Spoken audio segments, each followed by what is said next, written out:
Un homme riche a licencié une serveuse parce qu'elle allaitait au travail. Les clientes continuent de se plaindre que leur mari regarde ton corps. Va t'occuper de ta vie privée ailleurs. En fait, c'était son bébé. Je t'avais prévenu que tu n'étais qu'un amusement pour moi.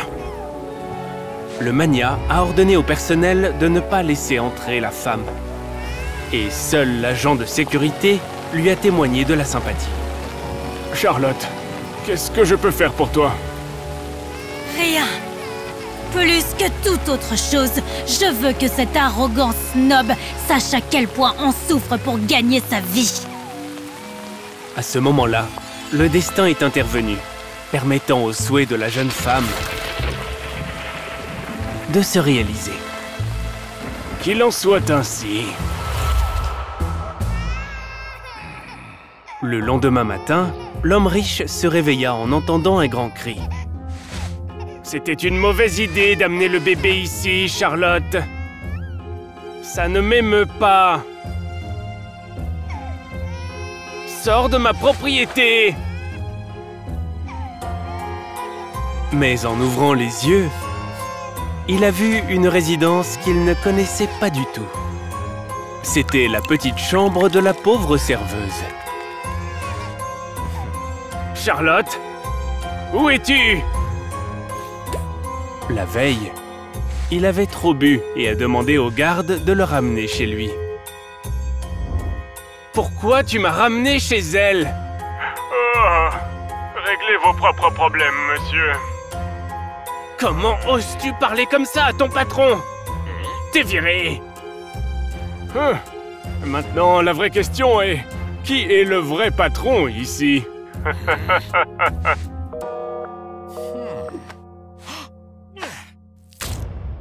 Agacé, le magnat a conclu qu'il s'agissait d'une stupide farce. Cependant, alors qu'il quittait le motel, l'administrateur l'a arrêté. Hé! Ton bébé a empêché les clients de dormir toute la nuit. Le petit chenapan a faim. Dis à sa folle de mère de le nourrir. Dire à qui? Personne ne vit avec toi. T'es un père célibataire.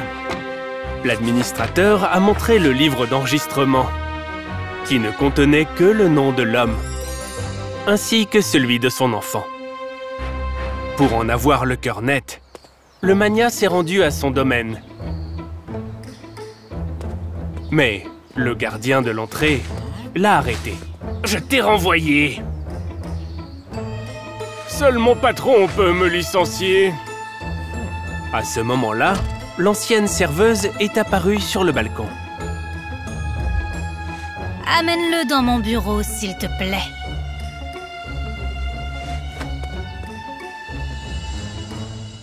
Ton bureau? Depuis quand t'as un bureau? Il y avait encore plus de surprises pour lui à l'intérieur. Tous ses anciens prix appartenaient maintenant à la jeune femme.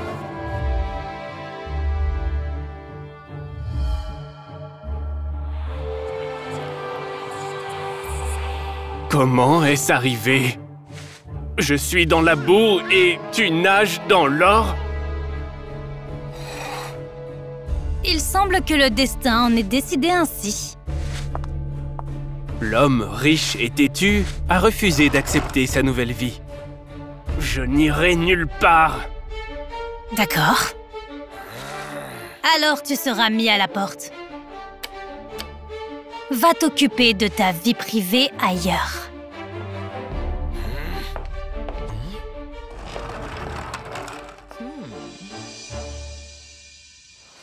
L'homme était désespéré et se sentait humilié. Que dois-je faire pour retrouver ma vie? Essayer de vivre une semaine dans la peau de Charlotte. Juste une semaine? Facile. Au départ, le magnat pensait séjourner dans un hôtel de luxe. Mais il s'est avéré qu'il était très endetté.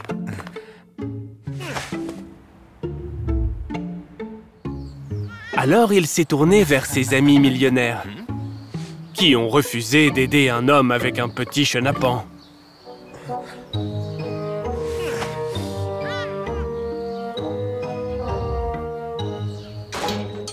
N'ayant pas d'autre choix, il a commencé à travailler au restaurant.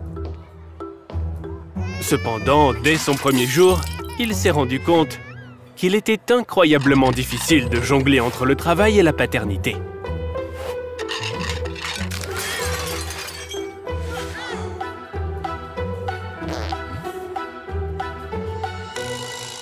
C'est pourquoi, à la fin de la semaine, tous les employés ont reçu une récompense.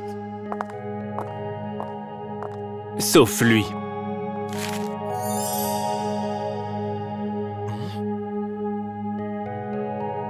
Je dois réparer les dommages causés au restaurant.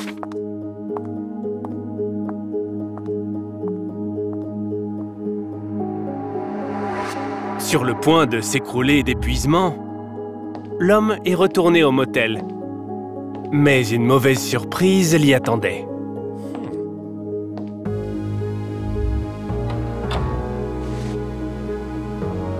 Vous me mettez à la porte la nuit avec un bébé dans les bras? Est-ce normal?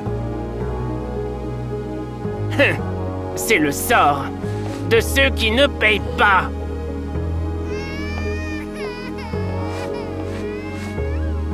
Ne t'inquiète pas, je vais certainement trouver quelque chose.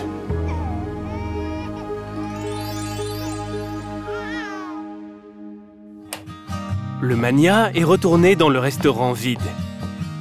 Et pour calmer le bébé, il s'est mis à cuisiner pour lui.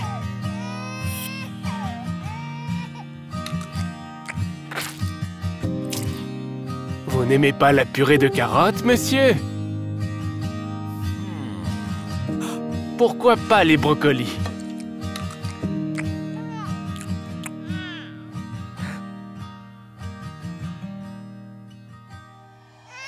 Au moment de dormir, l'homme n'arrivait pas à bercer le bébé, même en utilisant tous les trucs qu'il connaissait. Aussi têtu que ton père. Ok. T'as gagné.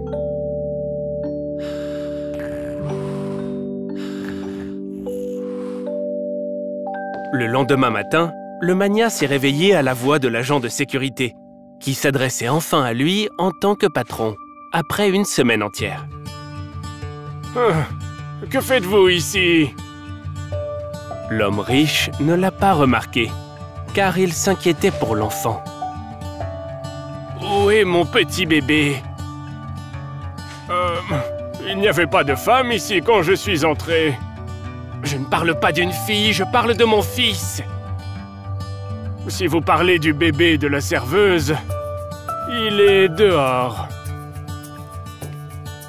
À ce moment-là, le magnat a réalisé que son bureau était comme avant. Toutes les récompenses, les vins de collection, ainsi que les photos avec les célébrités.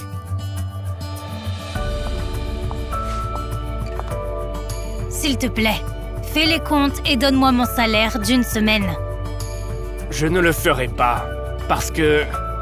Écoute, j'en ai assez de tes caprices.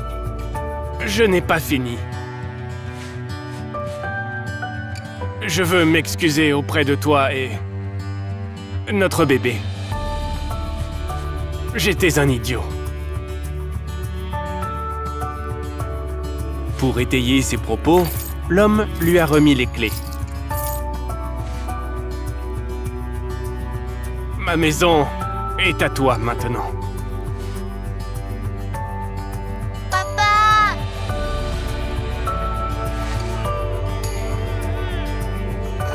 N'opprimez jamais ceux qui sont au bas de l'échelle.